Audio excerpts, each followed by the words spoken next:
you, Ava and Brad. We greatly appreciate the opportunity to show our works in a space such as this, dedicated to experimental art of all media. And thanks to all of you for joining us this Saturday afternoon. The imaginary 20th century is a tale of seduction, as well as espionage, of archiving and the poetics of excavation. In 1901, a woman named Carrie invites 4 men to seduce her, each with a version of the coming century. At least that is how the legend comes down to us. Inevitably, the future blows off course. We navigate through the suitor's worlds, follow Carrie on her world travels, discover what she and her lovers forgot to notice. With Carrie, we watch each suitor as he struggles to make up his mind, come up with dozens of steps and designs toward his final product, constantly finding intrusions, bad contractors, faulty equipment, failed marriages, financial disasters, and confidence men. Gradually, we discover that Carrie's misadventures are implicated in her uncle's world of business. For over 40 years, Harry Brown was hired to erase crimes for the oligarchs of Los Angeles and the banking industry of New York. A pioneer in how to troll, hack, and manipulate the truth, Harry often used myths of American progress and future technologies in the cover-ups. As he liked to say, fiction is more believable than fact, and espionage is a form of seduction. In 1917, Harry sets up a massive archive of his niece's life and legend. The archive records his obsessions with the intimacies of Carrie's life, and also the various moments of world history where he intervened. Harry collected technologies useful for espionage, such as the soundscriber and early forms of audio tape. In 2004, the remains of the archive were unearthed in Los Angeles. Thereafter, the federal government allowed a few scholars to study and decode it. At last, after many obstacles, Carrie's archive has been entirely declassified. All 2,200 items of the archive have been digitally assembled here in an exploratory interface. On display in the gallery are a few analog pieces, remnants, scraps, detritus that somehow survived, being under the earth for decades. The online tale shares the stage with a print book, at once a votive offering to the interface and an expanded version of the story with non-fictional essays. So we thought we'd give you a taste of the imaginary 20th century, play you some excerpts from 2 chapters.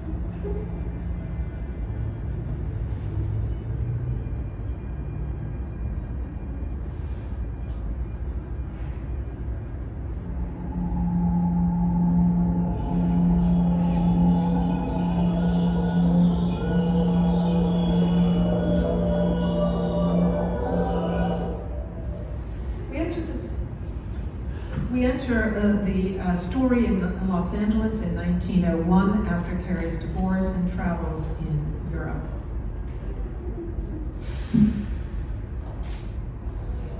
By 1901, all this chatter about science and ISIS had been transformed week by week during the endless journey to Los Angeles. The train steamed into the Santa Fe station downtown. They finally voted to name their colony Mount Isis. They tried not to argue any more of who got what, and as the saying goes, the smaller the pie, the sharper the tooth. Then Carl Friedrich made what he already considered a fatal mistake. We will try to piece that together later, but one thing is certain. There were now 4 suitors. They arrived with Carl by rail in October 1901. In her journal, Carrie calls them the young buffalo, the sad goose, the eager scout, and the great owl. I suppose that refers mostly to their temperaments, or perhaps to something private, because when they wore their clothes, she claimed that they looked like close relatives, the same good chins, the same fresh look in their eyes. They're all definitely her type. At least 3 even wore the same mustache. Sitting side by side against the curve on her colonial porch, they were basically quadruplets. They stacked together like 4 kegs of beer from the same brewery. That is, until they stood up. Then the buffalo, the goose, the eager scout, and the owl looked quite different. 4 entirely unique bodies rose to their feet. One was short, but incandescently delicate. The other was as tall as a tree. Another was a trifle fat, almost jolly. And yet another was a bit hunched over, burdened by his great sympathy for life. However, just as suddenly, like a puddle reforming itself, the 4 bodies could merge again. According to Carrie, they even laughed in almost the same way, but in 4 different octaves. The air in the San Gabriel Valley felt like North Africa, and the breezes often smelled like wine from fruit rotting on the ground. 100 orange and lime trees had recently been planted on Carrie's 3 acres. Up the hillside, there were chaparral with tiny white flowers that danced like electricity. Carrie's neighbors were surprisingly unmindful. They took the group for another family from the Midwest trying to learn how to cultivate oranges. But our Uncle Harry saw it all from close up. He felt jealous, as he often did around Carrie. Still, Harry knew how to bide his time, even for decades. He was as patient as a tree. In the meantime, he felt encouraged that the 4 suitors could at least be hard-headed. Their original plan had been a socialist commune named Mount Isis Colony. Now, only weeks later, they were tempted by business. Suddenly they behaved like gentlemen agronomists. At 7 every morning, they dropped seedlings, then they tried to graft branches, check the water levels. Finally, at night, in their Eden, or rather, Carrie's Eden, each man told stories. Each suitor delivered his version of the next century. Carrie delivered her story as well, but kept changing her endings for years.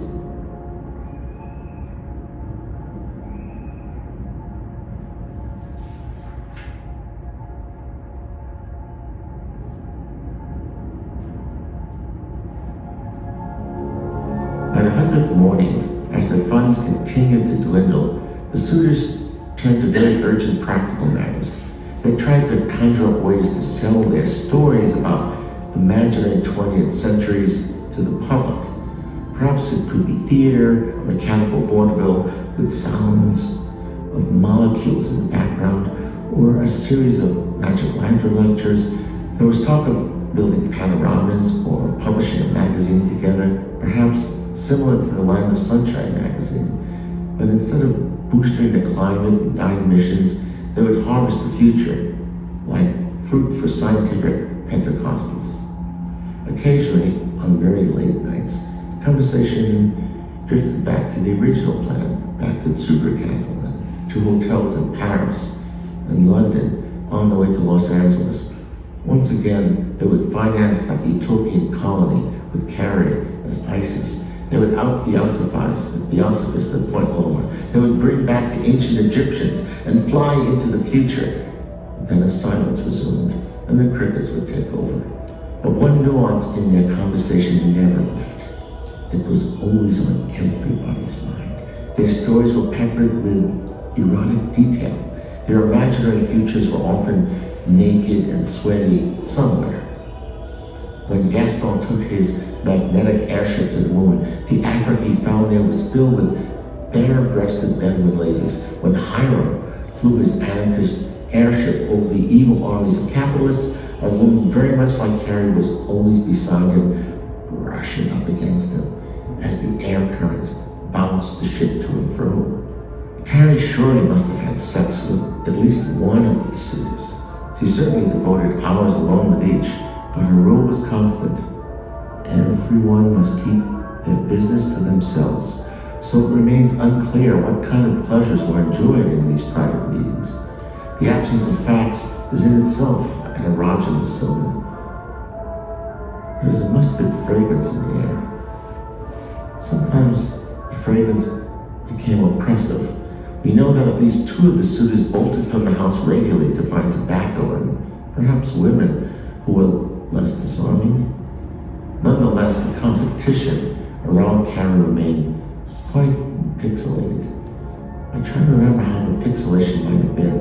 In my youth, there are long evenings when the erogenous zone surpassed anything else, even sex itself. I preferred to be tantalized, to brush against our imaginary future.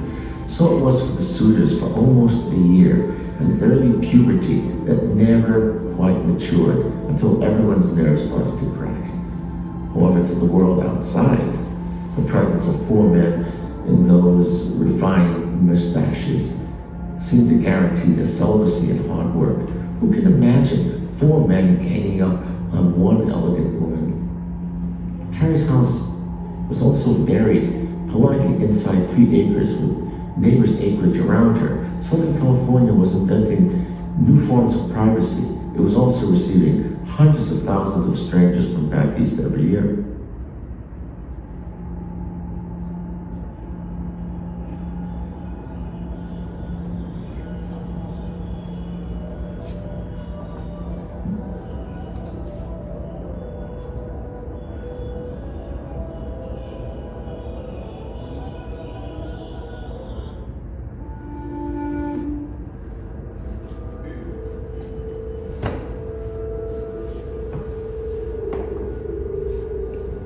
One of Carrie's suitors is a doctor of nervous diseases, Otto Turner.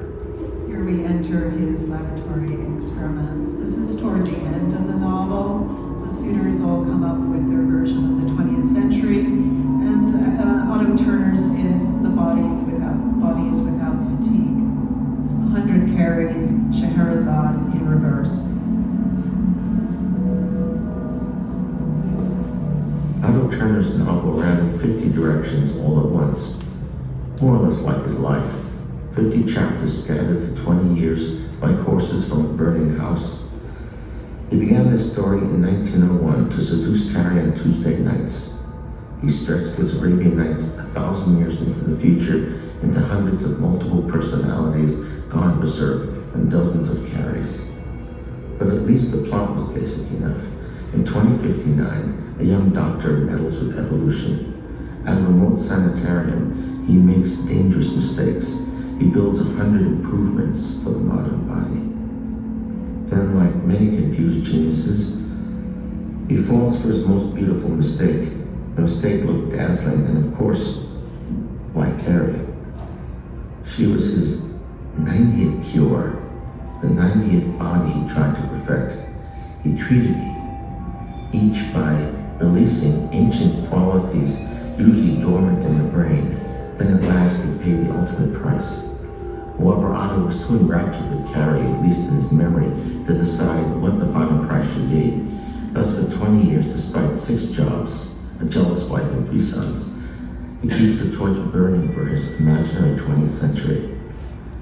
Otto wants his doctor to never abandon this experimental Carrie.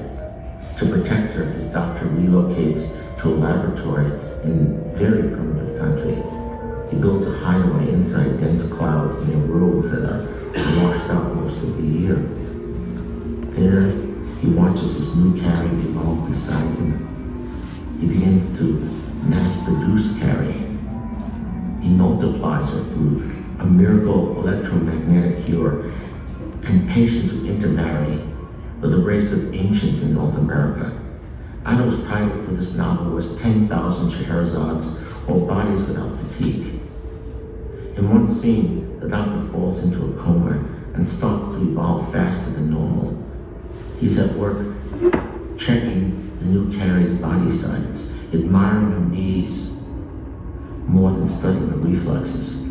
Then he is caught off guard. This new Eve begins to use an ancient power on him. It is more like an ancient version of radio waves, buried inside the brain but dormant among Cro-Magnons from America or Europe.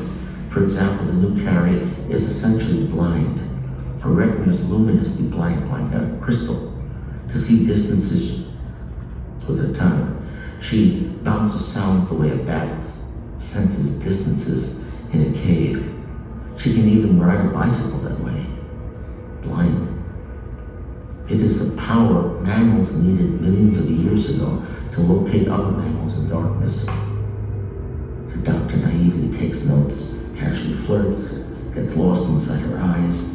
He writes on his pad that her cheeks look unusually flushed today, and quite suddenly she moves too quickly for him to see her at all. Afterward, something fires up in the back of his head. He feels prehensile shapes like fingers growing inside his stomach, as if he were turning into another species. His new Eve was losing ground. An evolutionary fluke was taking her over, but she didn't want to frighten him away, so she awakened the same in him as well. Otto's new Eve was not a Homo sapiens. She was a humanoid species parallel to us from a common ancestor. Her kind, recently discovered, still relied on ancient skills now dormant. These centered in a mysterious zone near the hypothalamus, a spot so forgotten it stems from ancestors who still walked on all fours, lived like bats in trees and caves.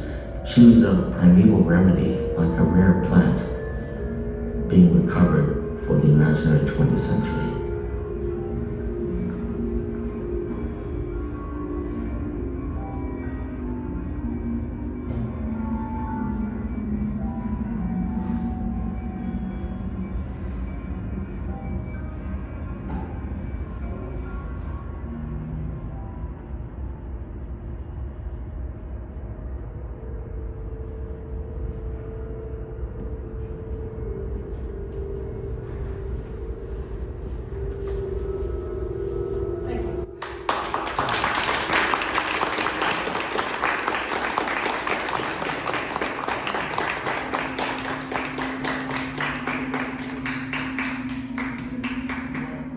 Good afternoon, everyone.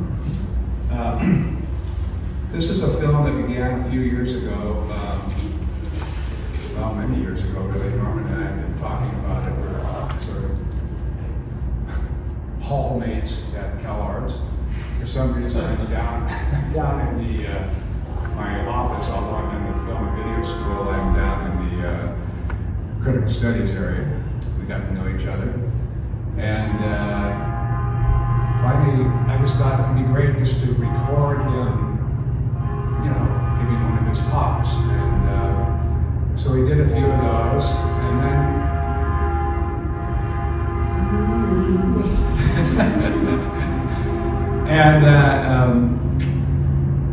and then I decided, and we decided together, that maybe it would work better just instead of just having him as a talking head, right? Just have some images. And I was never really sure what images to use, so it took a few years. And finally, Norman came up with this idea of using illustrators going back centuries and centuries and then progressing forward. And he gave me names of these illustrators and also gave some of them to Alan Lafigi, who's here. Where's Alan? And so Alan got me started. He sent me a good number of these images, and I started putting them to these lectures that I recorded of Norman, and I really started getting into it. It was just so fascinating to find these images and put them together and make what I would call a edge of documentary experimental film. So it's what I mean by that is in your standard documentary, the images are very literal to the voiceover, right? And in this one, sometimes they're literal, sometimes they're tangential, sometimes they're metaphoric, and sometimes they're just completely abstract. And it was a kind of a wonderful challenge to make that work. So thank you.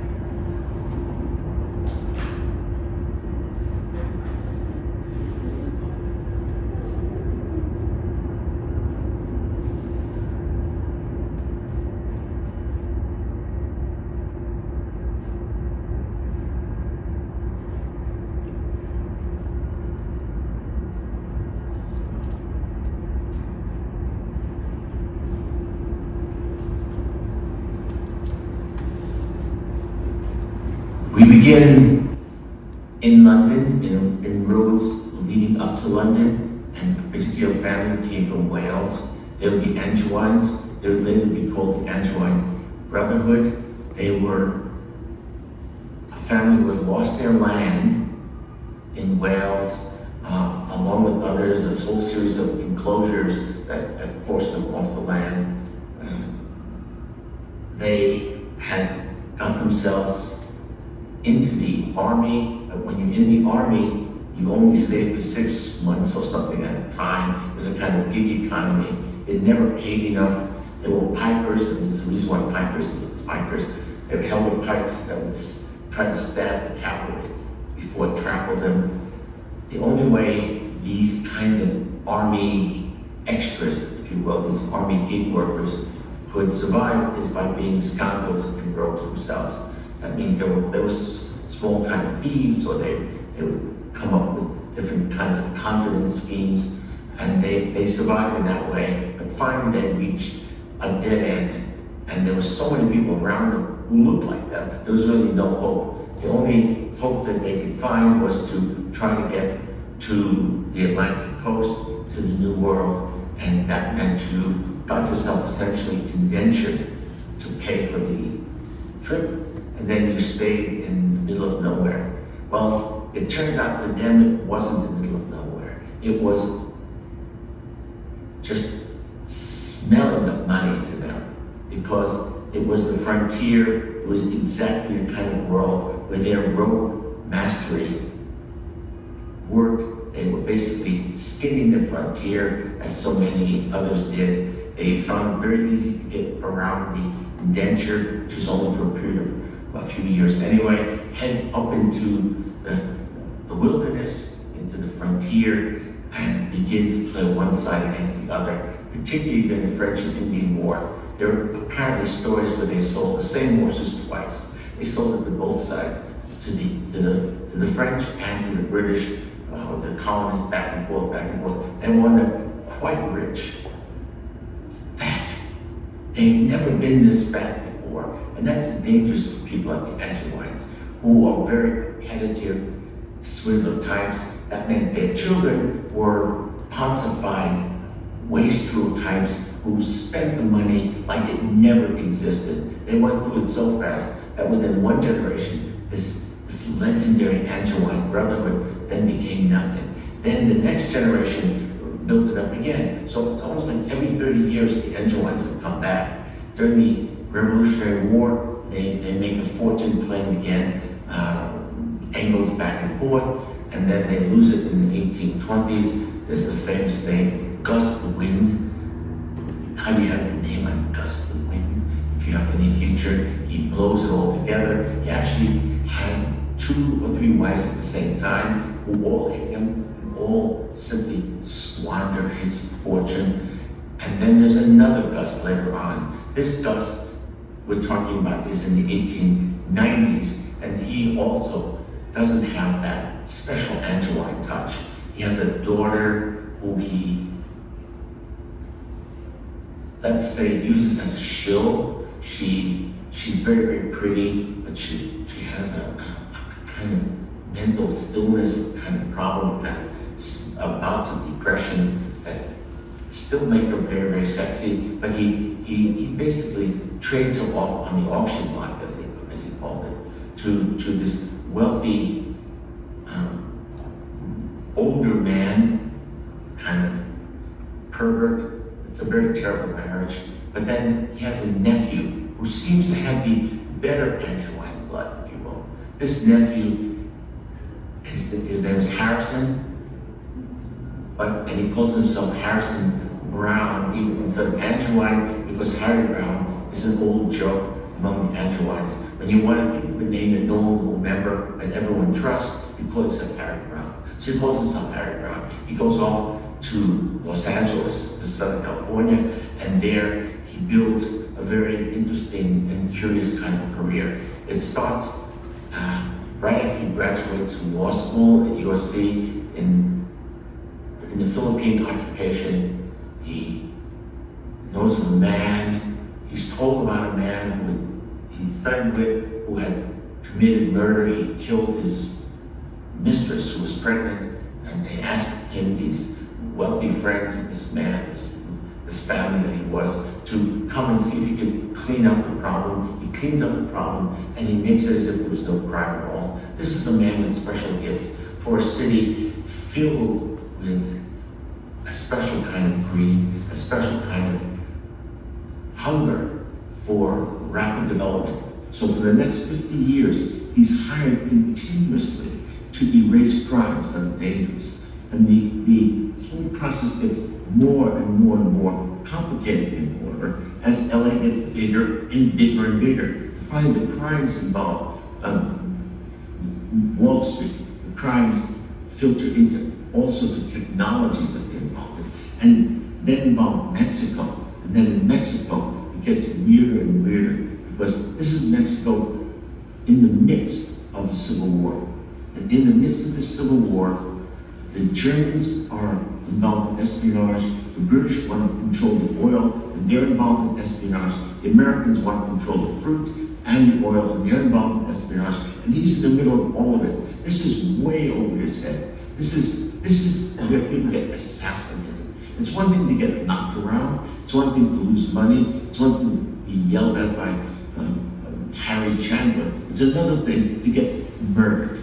So he sets up a way to protect himself.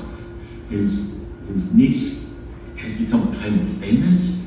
They have this archive built around her that seems to have very strange ways of pooling information. Remember, if you're a person who erases crimes that are dangerous to people, you have to still have the evidence with you, or else you'll get assassinated. So J. Edgar Hoover was obsessed with Harry Brown. Everyone was obsessed with Harry Brown because what did he know? How did he keep things in that strange building of his? And he had a building in the back of his estate. He had a room in the back of the building that looked a little like this. And the thing is, the building's gone. It's gone. 2004 was torn down.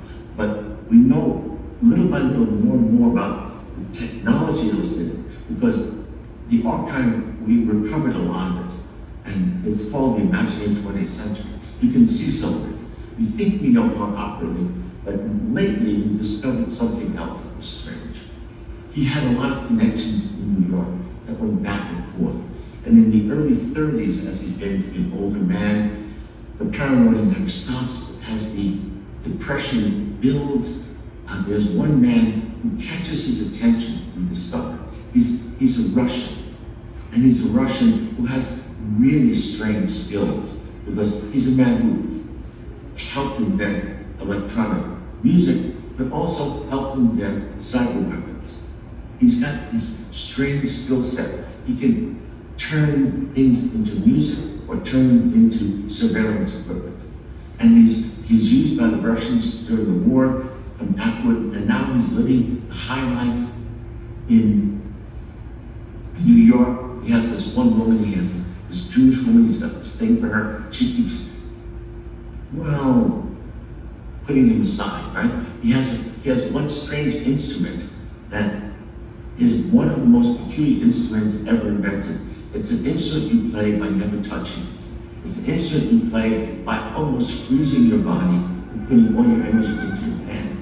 It's like playing the piano in the air. And it's called a theremin. It's named after him. His name in English was Leon.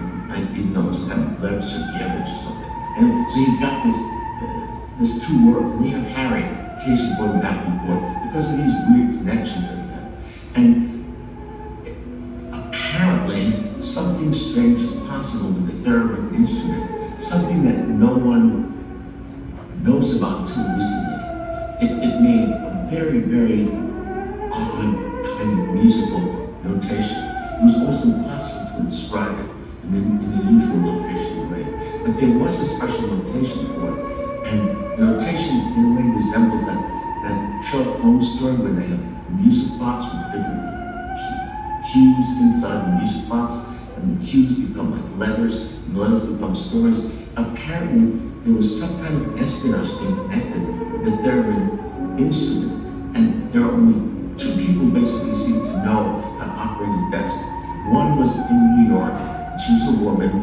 We thought it was Clara, but now we're not sure it was Clara. Because Clara was just too much of a nice Jewish lady to get involved in something like this. This wasn't her nature, but there was someone she knew, I guess. And if it was sent to someone in the Los Angeles area, in California, they could actually send information back and forth of all sorts. There was a lot of paranoia as the 30s built more and more and more, and as the instrument built more and more. And then finally, Harry got some of these instruments inside a room like this behind his giant archive of 2,200 images that he collected, and all sorts of other strange things.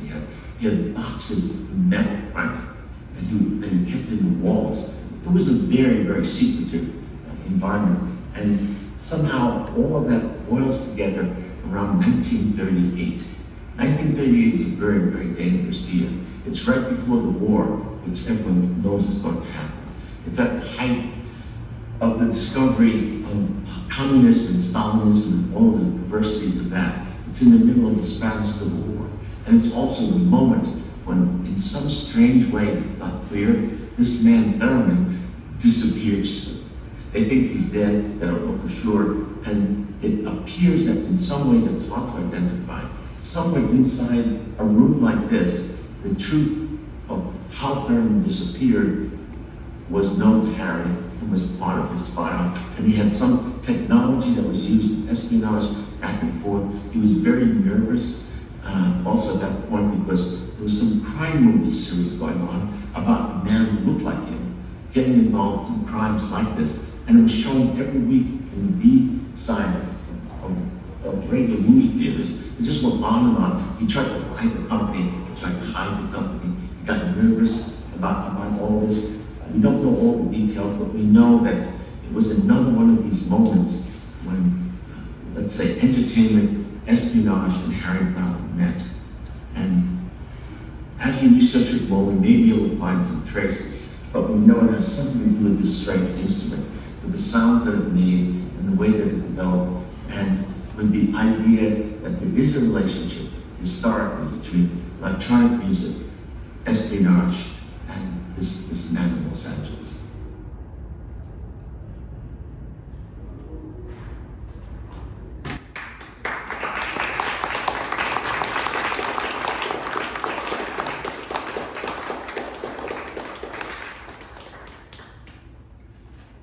Okay, cool, thank you. Okay, so I'm going to turn the laptop around so you can see people. I'm going to, can you see everybody? Okay, cool. So I'm going to just quickly demonstrate this piece over here called, the short title is Forget the Labyrinth. Actually, could somebody else, Alan, would you mind just demonstrating the accelerator? So this is it's essentially a video game designed by myself and programmed by Naomi Sam. And it has 2 levels, and it has only one controller, and that controller is the accelerator pedal. So essentially you can go fast or slow, and that's kind of the extent of the interactivity of it. Right now we're in the 2nd level, and this is a level named after a poem by James Merrill.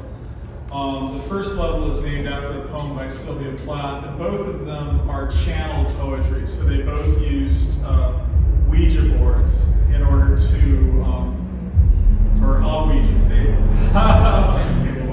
the bass.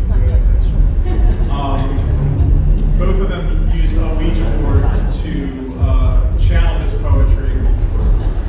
And then the piece itself is a combination of a couple of medieval labyrinths combined with a bunch of different models, mostly from scanned artifacts from museums. So for instance, that's a hive that we just went through. We go through a variety of mathematical models. In the center of this particular landscape, you see the Minotaur found, which is now housed anyway in the Natural History Museum in Athens. On the second level, we have a lot of scanned and/or modeled things, including Oumuamua, the sort of the visitor to our solar system that came through a little while ago. Things along these lines. So, and also different cosmological phenomena. So, wow, what's going on? Are they just parked out there? Anyway, okay, so we knew that there were going to be some things that would throw us. But anyway, okay, so I think that's probably enough of this piece. Thank you, Ellen, for doing that. Yeah, and no, it was a waiting for the drop. Sabrina, do you want to? Norman and Margo and John and Patrick, do you all want to kind of grab some chairs and we'll pass the mic around, or we can kind of angle ourselves so we can kind of see Sabrina. I don't know how to do it exactly. Or you wanted to stay there? We'll just pass the mic around. Sorry? Well, let's talk about the piece at the entrance first, but let's maybe involve Sabrina in that conversation. Yeah. Sorry, this is improvisation. We're trying to figure out the Zoom. I like the Zoom thing. At least we don't look like barrel kegs of beer. So do you want to talk about the Secret Rise of Skunk Works really quick and its evolution? Sure. Do we have We have 2 mics. So maybe one to Norman. Oh, yeah. Yeah, hi everyone. Thanks for coming. Thank you, Sabrina. Oh. This happened earlier. Hold on. This happened earlier. Cosmonauts are getting in the way again. I can just be the ghost in the frame here. No. We can see you now. So here's the panel. Yeah. So, The Secret Rise of Skunk Works, 1937 to December 6, 1942. Slots in nicely here because it was a part of the imaginary 20th century. So that's essentially a living chapter of this book that Norman and Margo just presented to us. And it's sort of a result of mine and Norman's brains sort of somehow becoming a single entity for a semester at Cal Arts, and then we sort of just had to do something with our conversation, and that's what happened. Yeah, I mean, can you hear me? Part of it has to do with Lockheed.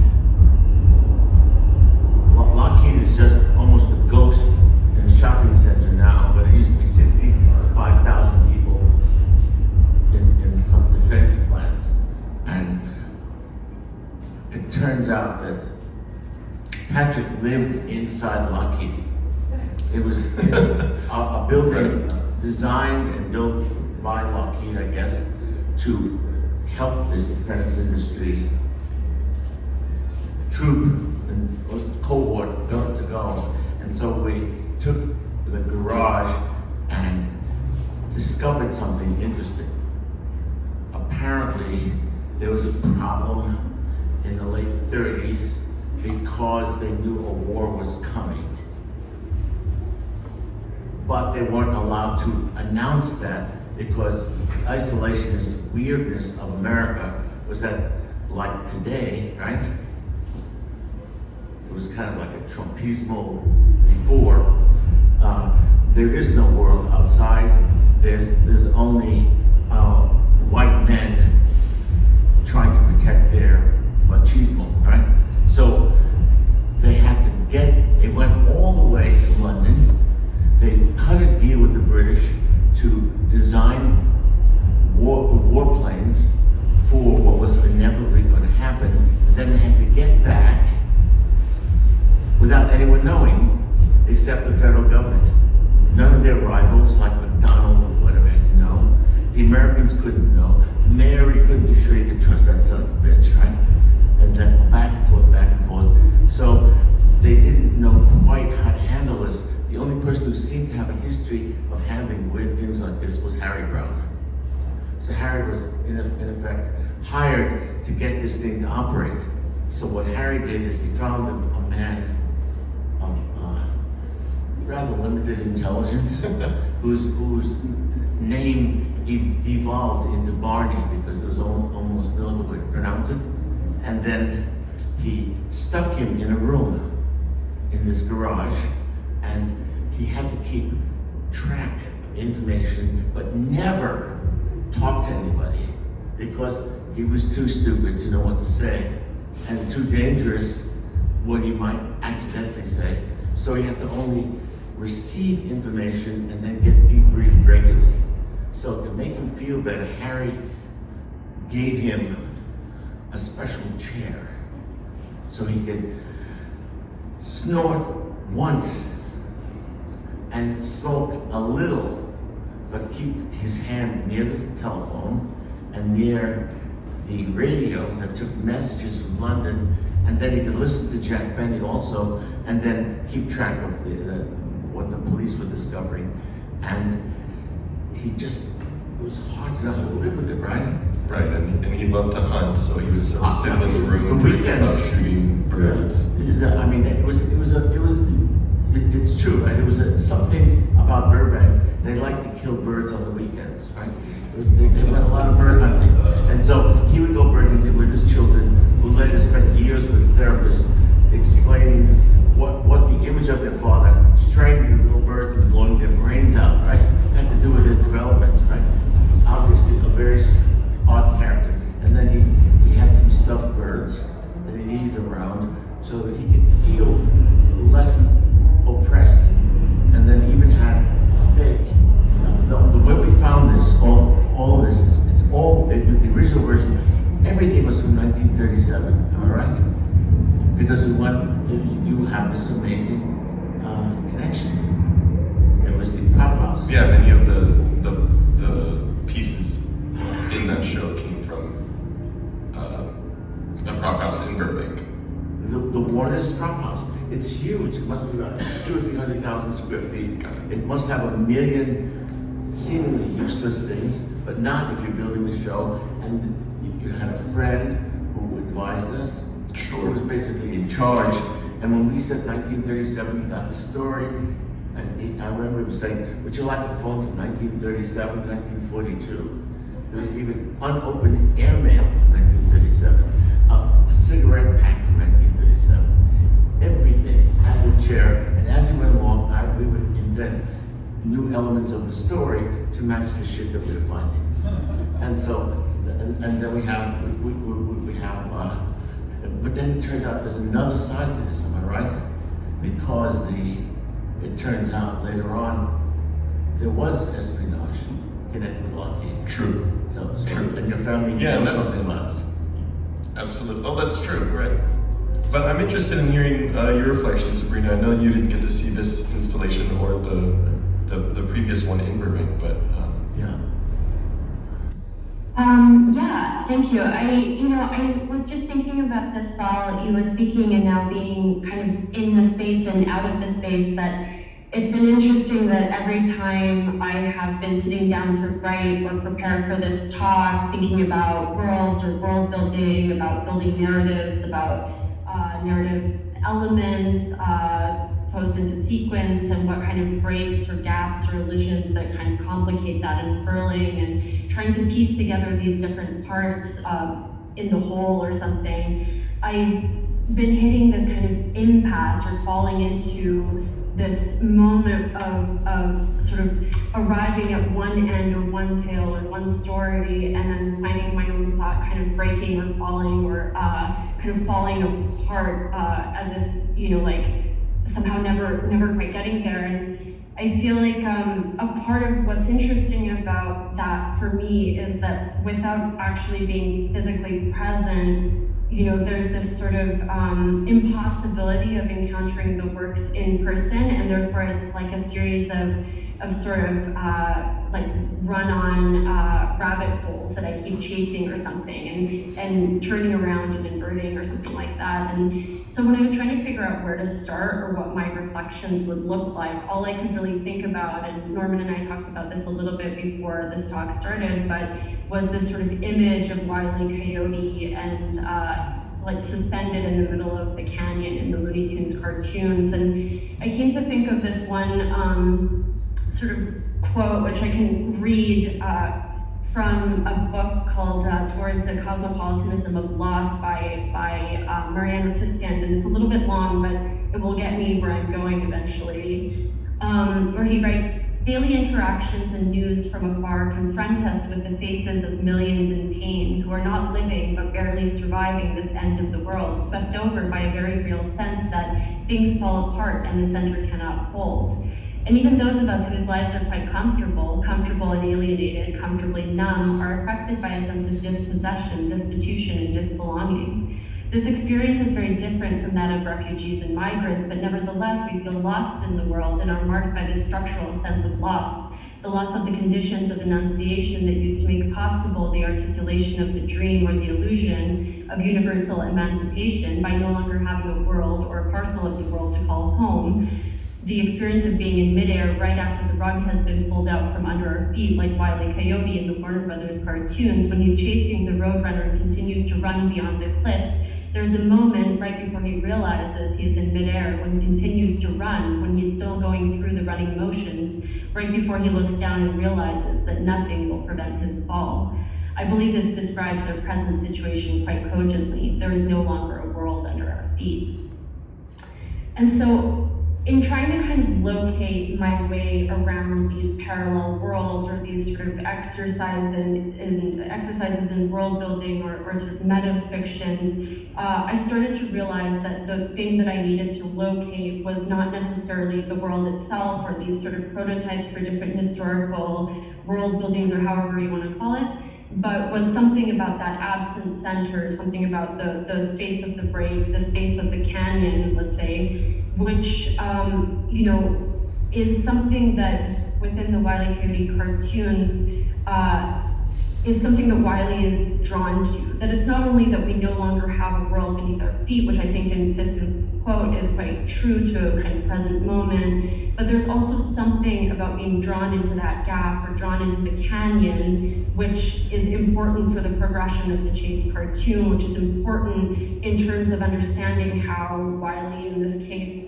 learns how to see the invisible frame that suspends him, but also to gradually learn to draw attention to that framework that support him. And in this case, it's the kind of inverted cartoon laws of physics, it's the sort of impossible momentum, but also this sort of sudden view that he has to the groundlessness of meaning and to a system that's been overturned into this sort of impossible whatever. And so going back to kind of my dilemma and figuring out how to write about this, I also realized that I was in this perpetual moment of chasing after something into the moment of the canyon, into this fall, and that there was something that was very interesting in terms of thinking about that, let's say, the Chase cartoon, the canyon moment of suspension and the sort of fall or the inevitability of the fall and the importance of the fall to navigating maybe the structures or the propositions within this show. I think especially in terms of building up some sort of meta system that is sort of proposed at the heart of historical discourse in this case. And so thinking to something like, the way in which our discourse always tends to slip away from, for example, data into certain structures of consciousness with which we're trying to grasp them, or what amounts to something like the same thing. There's this understanding that the data always resists the coherency of the image which we're trying to fashion out of it. And so in inverting that, I really wanted to open this up to a conversation maybe on this sort of rambling note about what it is about maybe what seems important about resisting the coherency of the image in this kind of mode of moving into the space of sort of metafiction, which is not pure fiction. It's not a continuation of a certain type of falsity or something, but it's this feeling of being actually drawn into the canyon because that moment of suspension, the moment of waiting the moment, the sort of spaces in between, or what Norman has kind of once called the antechamber, between worlds or between real spaces, seems to hold something which is not only resistance to the coherency of the image as a kind of part of the system or something, but it's also builds up a certain type of resistance to this sort of dominant mode of discourse that maybe the parallel world building exercise attempts to flee from or something. And just sitting here literally outside in my little virtual frame, it's like, I think what I'm trying to get at is this thing of like, where is there a kind of potentiality here of being in the margins, of existing within parenthetical histories, of existing within gaps, and trying to remobilize and return to the effects of history from that position, and then learn from the effects of history, and learn from the things that constantly risk slipping away from us and being forgotten, but also can be revealed or something in this suspension, if you can maintain that energy somehow. That's a very rambling start, but Norman is touching the microphone, so go for it. Well, I'll add one other element that's ironic about this show also. It opened right before the election, and now, like Wile E. Coyote, we're waiting for the donut at the bottom of the canyon. And it's been about a 50-year cycle, a kind of interregnum, as we watch the kind of hollowing out effect. I have this expression often used: fish don't know they're wet, but they have premonitions. And I guess that's us. And these premonitions have now finally manifested to the point where the next stage in this interregnum has happened. So there's some larger, let's say, political and economic culture, right, that has somehow become digital capitalism, and all data on that are more important than facts. And this is a rabbit hole we know a little too well, right? But we don't want to quite talk about it. It seems kind of tiresome, right? But we live it. So, like that bus stop, we're waiting for the bus stop. But in Southern California, if you're waiting for a bus stop, you're just an object of pity. That's all that everyone drives past you, So it's a unique place. In other cities, the bus is coming. In LA, it's like Beckett, The bus never fucking arrives somehow, really, or something happens, right? So I think it's the echo chamber. It's a very strange echo chamber, and I think that's sort of what you're saying, and I think it's kind of affected how this show was set up, because look, when it was set up and how it was set up, how does that sound? Is that adding that factor? Does that? Absolutely. I guess it's also about this idea of, like, speaking of the sort of the being in the wake of the fall, let's say, of Western democracy, knowing that you're suspended in this midterm moment where you're about to become a puff of tax savory smoke at the bottom of a canyon or whatever. I think that the sort of the feeling that I've had is that there's a certain type of energy to that moment of right before the fall, or right before the break. And so, be it as we may be in this kind of echo chamber or something, but if we're moving, into this space where we're scrambling for meaning, scrambling for reason, pushing into nonsense, misalignment, into errancy, into a sense of wandering or groping in the dark, there may be something to be redeemed in, and to tie this into the exhibition, an exhibitionary model also that pushes you into a kind of, to persist in something that is maybe shrouded in abstraction, that's somehow kept at bay, that pushes into oblivion, but because of pushing into oblivion also asks you to go back to look at what is forgotten within that, something that mobilizes the space of disarray, disorientation, something that allows these worlds to collide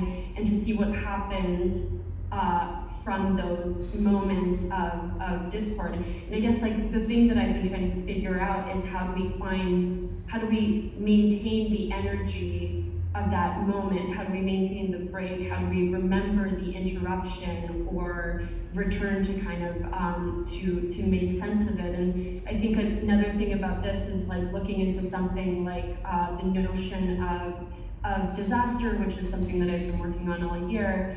There's something about not the or a disaster that's at play here, but about looking back at the effects and returns of disaster, turning us back to face what risks fading into this oblivion or something, or going into the kind of getting lost in the constant flow of language, and then understanding that the disastrous kind of effects are or that there are effects that impact the forces that deport, disrupt, deviate, that take a course that escapes, swerve, overflow, spill into excess. These are things within the exhibition that become virtual landscapes that have these sprawling, expansive, multimedia lives.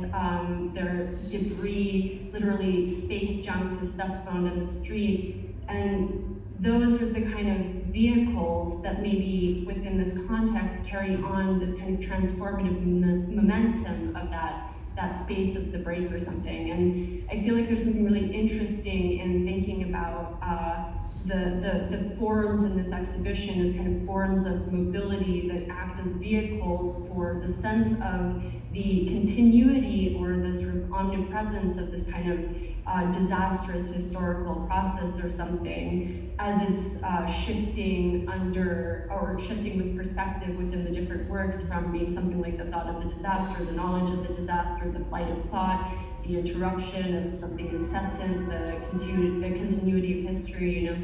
And so I feel like looking at these sort of breaks between different works and the collisions between works as kind of tropological or tropic lines which overturn one thing to another, that play with this kind of space of transformative influence, looking at what becomes an effect, that what takes effect in between, seems quite important, you know. And I guess I'm also wondering, maybe in all of these thoughts, of whether, you know, in negotiating how to install the exhibition or what works would go in, what kind of navigational strategies are there, because it's such an expansive, there's so much material, there's so many histories touching, and what is that confrontation that, you know, that the viewer, the sort of wanderer is meant to have?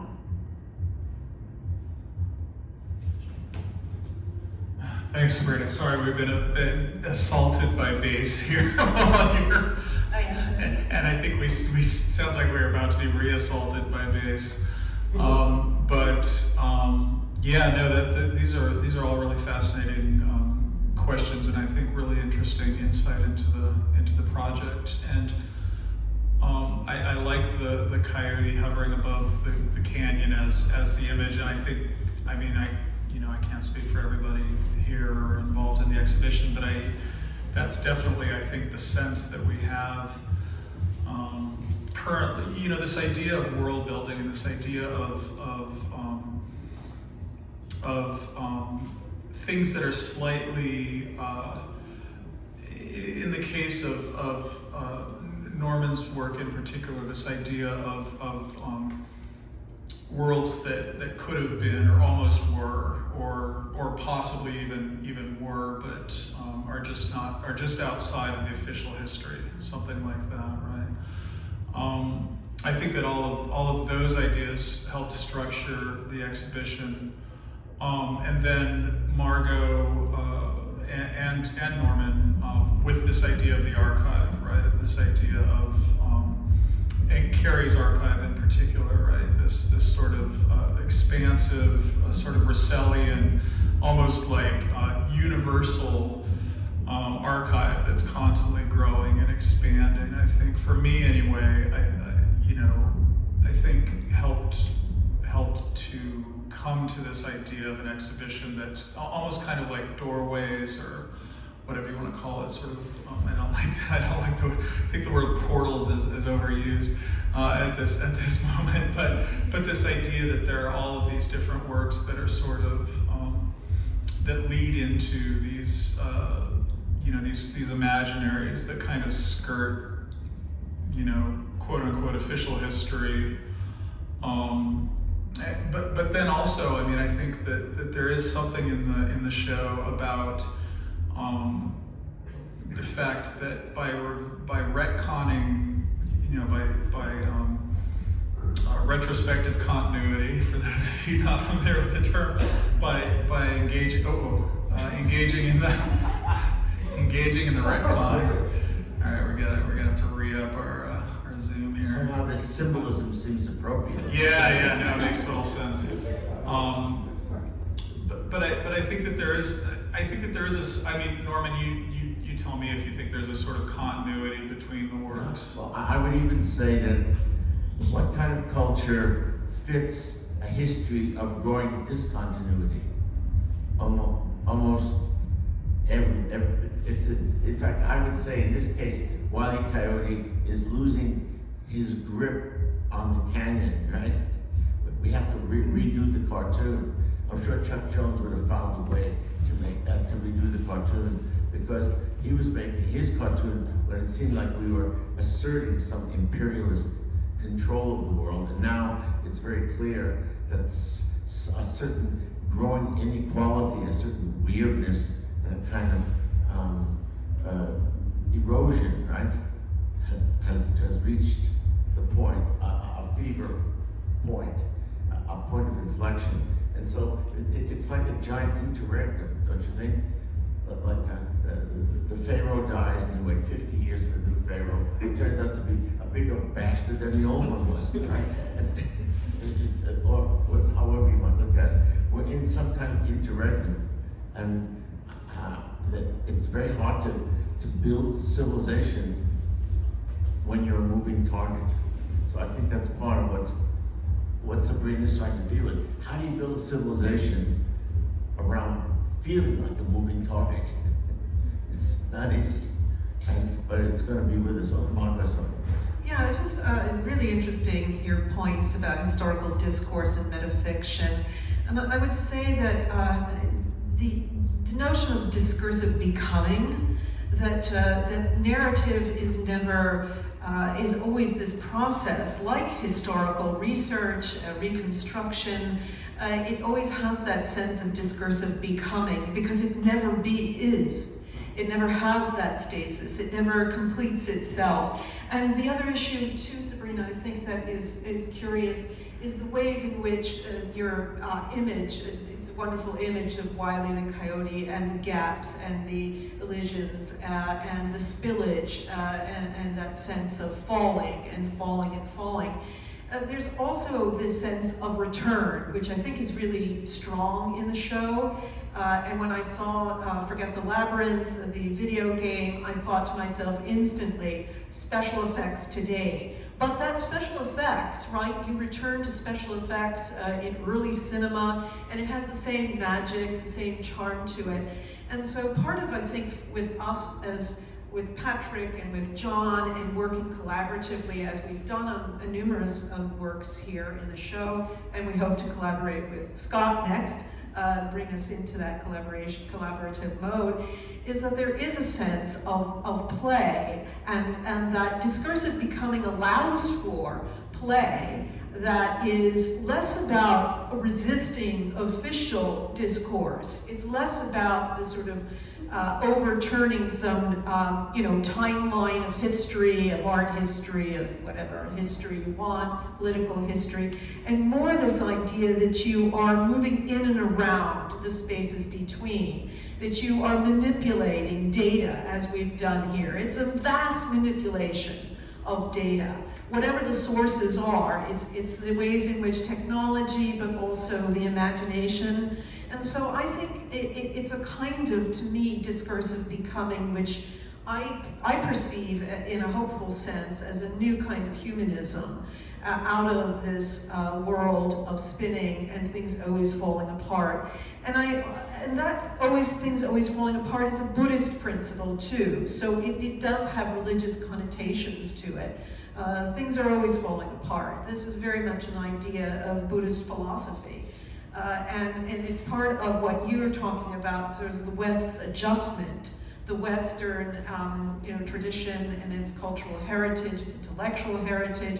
How can it possibly adjust to a world that is so foreign and contrary in its dynamics and in its expressions from the Western tradition? And so that's, I would really say that, historical discourse is always a kind of discourse of becoming, and it never is, it never arrives. And all of these works speak to that question of never arriving. And the end times of history, we often think, what end times? We wish that there are no ends. And the apocalypticism, which is so much part of our contemporary political culture, right? And bring on the end. These are all theological, conceptions and impulses and feelings. And so I think that, in my view anyway, there is a sort of, phoenix quality to a new kind of humanism, which is neither Western humanism. It doesn't have anything to do specifically with a particular tradition, religious tradition, whatever, but it has that playful quality that I associate always with art. Yeah, so when I was making the piece, I realized I was mining. It was like a mining project, which was mining for certain absurdities, like Dadaism, right? And then it was so kind of ironic and shocking that right after the election, I see Trump mining for absurdities in his picks for the cabinet, and it was like, it was the name of the show, which is Parallel Worlds, right? So I kind of saw myself and our group as mining for absurdities that had some sort of enrichment and some sort of direction into expansiveness and maybe a little bit of bliss. And his mining for absurdity is so obviously destructive. So, but there's that parallel world. That's the line.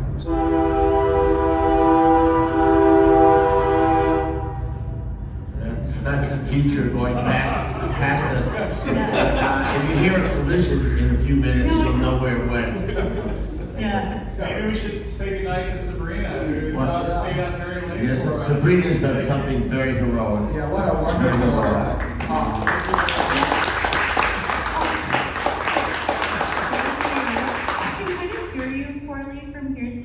Although one thing I wanted to say too, just as a last note, is that before I get cut off here, there's an amazing essay by Maurice Blanchot called L'attrait horreur du jeu, which is the attraction, the horror of the game. And it's really beautiful because he's writing about Johan Huizinga's Homo Ludens mainly, and thinking about sort of risk and chance and gambling. So Margo, listening to you speak also, especially about this notion of playing, like, I do agree that this is maybe something that I'm getting at with this notion of world building in the show, is that the purpose of, or the situation of play here is not about marking delineated spaces, which is sort of Huizinga's point and sort of Blanchot's point, but it's something that signals the transformative influence on these dimensions of space and time or whatever through play or something like that. So the play happens in the relation and the attraction or the forces that move between things. And I think when I've been thinking about this idea of like Wiley, there's also this idea of like, if you devote your energy to this pursuit, the chase as the kind of game or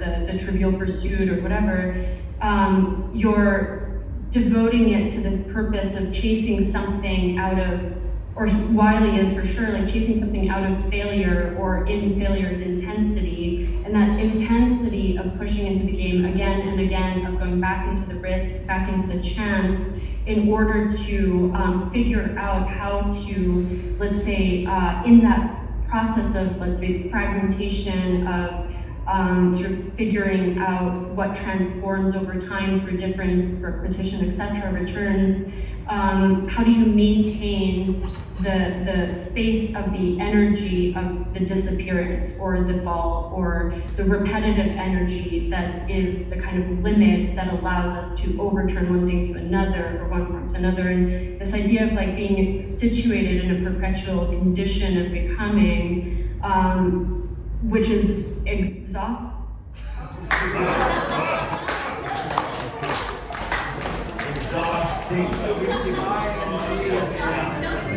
Or exhausted. Yeah. And are there other questions people want to bring up? Because this is, and a curious kind of set of ironies. Even the goddamn Zoom is a parallel world. I also have a seminar called Parallel Worlds, and so it's terrible, isn't it? I mean, the splitting off, the fracturing, the entropic sensation we have right now, and how long this will take. But the point is, we're supposed to deal with it because we don't have any choice, because it's our planet and our moment, not theirs. And how that's going to be done, I don't know. I often congratulate the students of mine if they look like they're kind of like listening, and sometimes they are a lot, sometimes they aren't. They just smile all the time. But I said I'd like to congratulate you in advance for what you're going to do, because you'll have no choice. And I think that's the further irony that we're left here in this sort of perilous thing. By the way, I knew Chuck Jones years before he died. He would talk about this character a lot. He got the Roadrunner character from Mark Twain because no one could catch that son of a bitch. He was the ugliest thing on the road, right? And I remember him even saying once, did you know about the special walk I gave the coyote? He said, what do you mean? He said, didn't you know I made each knee a different height so he could never walk properly? And then he would talk about how when first he would look at you and he'd say, hey, I got this shit together, right? And then you would stretch an extra frame or two as his neck happened, and then because either or certainly he knew, right? And then when he landed, he would pull frames away so that the donut at the end would be twice as horrible. And then, of course, he was indestructible, circling around. It was kind of like his version of the Cold War, I think, in a way. And but it was amazing, right? The rhythm of time and space. That's what your object is about. One is interminable time and space, like being in an extra Beckett play that never finished, right? And the other is going too fast and too slow but never landing, right? So I guess part of this is about never quite arriving, right? But I think that we have to admit that this interregnum, whatever it is we're up to, we're going to have to arrive. And I have no high moral ground. My generation fucked up everything. I think one that looks like me destroyed the world. Their faces, like the Summers, right? Sabrina sent this. What is it? It's Oh, there's one. it's why Oh yeah. Well, by the way, Chuck Jones used this 1 year sent out I guess it's he sent out a birthday, a Christmas message to everyone, and it showed Wile E. Coyote proudly walking with this big, fat ass, big turkey, and then it just underneath, and may you also get your fondest desire. Does anyone have any questions or Thoughts? Yeah, we can talk. Here we are, Saturday, right? Making people exhausted, I suppose. And the bass ended, like what's going on? What was that? Yeah, are there any observations of whatever people want, things about anything? Currents? Yes. Well, this is maybe going in a different tangent, but we talked about world and world making, and a lot of the ways you guys are doing that is through the archive, but taking a completely personal take on what that is, I just wanted you to maybe talk a little bit about the archive both. I mean, everyone here has some kind of, entered some kind of storage unit or pulled some things out of a box or part of the box. Yeah. That's a theme. I mean, first of all, I like it as a verb. Archive sounds too stable. Archiving means you know you don't have it all. And the instructions that come out of archiving are basically how all research is done and how storytelling is done, and also how desperate one feels to not have the thing that you need. But and then also the surprises, and then Margo and I constantly talk about the spaces between and how archives work. Another point about that kind of archival strategy, that it and what differentiates archival objects from found objects, and the whole tradition in modernism of found objects assemblage and collage and etc., is that I think the archival strategy is, in some ways, holds on to the memory. Right? It's the memory embedded in these objects when you walk into the Skunkworks installation, and when you move it through John's film and the special effects, 2024, and yet you have a memory of special effects of the past. And so the archival strategy, it eliminates that neutrality, that indifference, what Marcel Duchamp liked to say about its ready-mades, right? What is the aesthetic of the ready-made? It's indifferent, whateverness. It's a bottle rack, it's a bicycle, it's the whateverness. And so that's the found objects tradition. But this, I think, with the move in the late 20th century and to early 21st century to bring archival objects and to develop archival strategies in the arts, much of it takes the direction of memoir, of personal kind of stories and memoir. And then the other direction is a kind of historical direction. And then the third is a more data-driven, right? Data-driven illiteracy, multi-literacy, libraries, library projects that I would include as part of this archival impulse. So it's really interesting to see the way in which, to me anyway, as a historian, that the modernist tradition of materials, right? We've found objects as materials, as visual elements, object relations in a collage that have that neutrality to them. Today, I think, with archival art, what we call archival art, is the desire to hold on to the memory, the gravitas of memory embedded in the objects. And you see that in a variety of places. Museum of Innocence, memory museums, right? The whole kind of push toward special collections, digitization, right, which has been massive in the late 20th century, and a huge amount of funding for digitization of collections. So I do think that there is a sense of separation from the modernist past, but also that notion of recycling garbage, going back to Baudelairean theory, notions of you take the garbage, the trash, the discarded, the neglected, the ignored, that which is in storage, and you recycle it into aesthetic gold. So I do think that we include that source, but there's something to me different from the past in these archival strategies. Do you agree?